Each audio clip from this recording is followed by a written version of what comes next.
Hello and welcome to the topic Interpretation of Chest X-rays in the Core Clinical Skills module.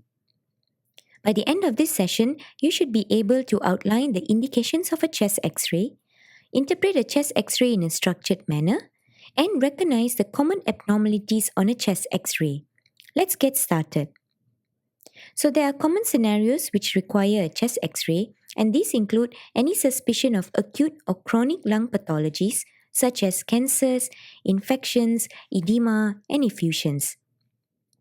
Chest X-rays are also done in deteriorating patients, as well as to confirm nasogastric tube placement.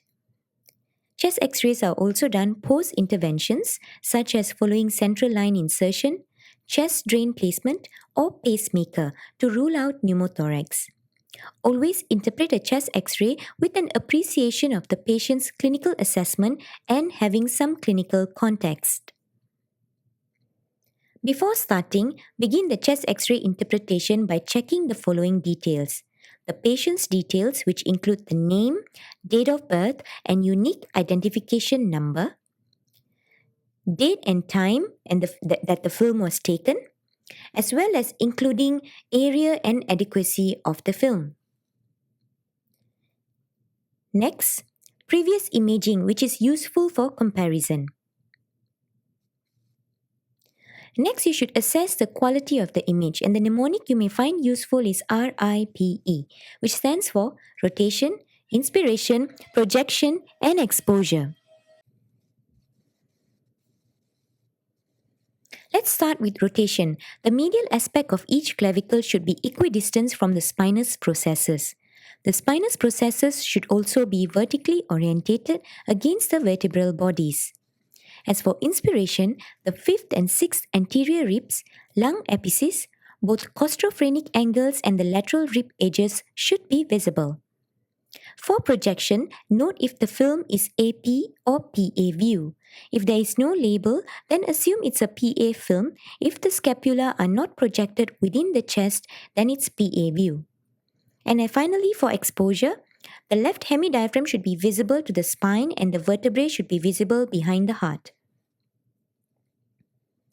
Let's look at the structured approach, which we have selected the ABCDEFGHI approach. We begin with A, which is airway. Inspect the trachea for evidence of deviation. The trachea is normally located centrally or deviating very slightly to the right. If the trachea appears significantly deviated, inspect for anything that could be pushing or pulling the trachea. Make sure to inspect for any paratracheal masses and or lymphadenopathy.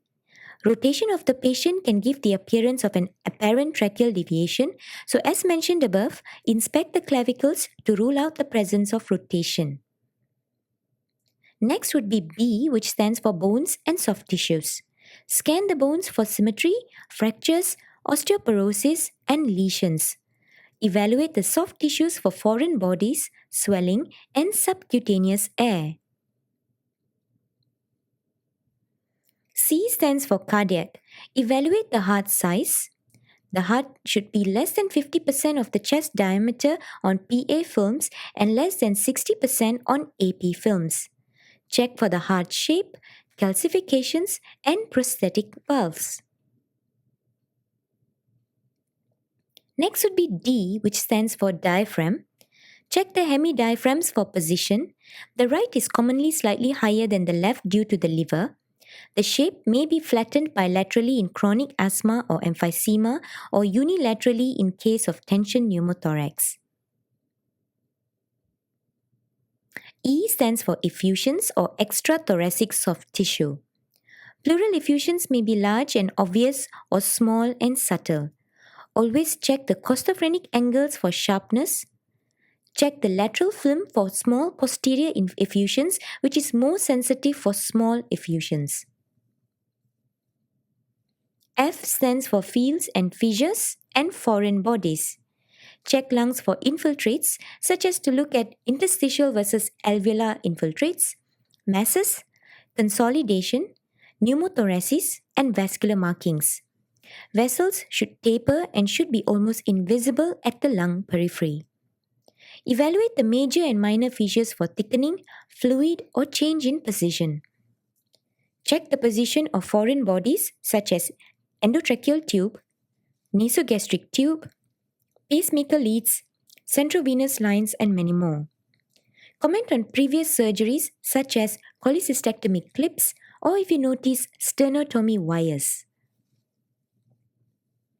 G stands for great vessels and gastric bubble. Check aortic size and shape and the outlines of pulmonary vessels. The aortic knob should be clearly seen. The gastric bubble should be seen clearly and not displaced. H stands for hilar and also covering the mediastinum. Evaluate the hilar for lymphadenopathy, calcifications, and masses. The left hilum is normally higher than the right. Check for widening of the mediastinum, which may indicate aortic dissection in the appropriate clinical setting, and tracheal deviation, which may indicate a mass effect from either a large goiter or tension pneumothorax. Next would be I, which is finally the impression. In most cases, an impression is worthwhile as it not only forces you to synthesize all the findings together, but acts as a double check as well.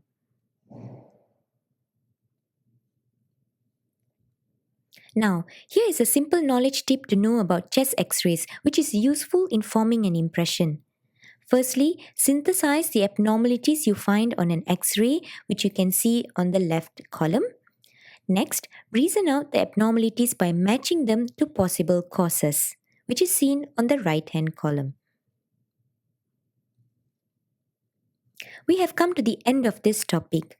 Hope you will find chest x-rays much easier to interpret moving forward.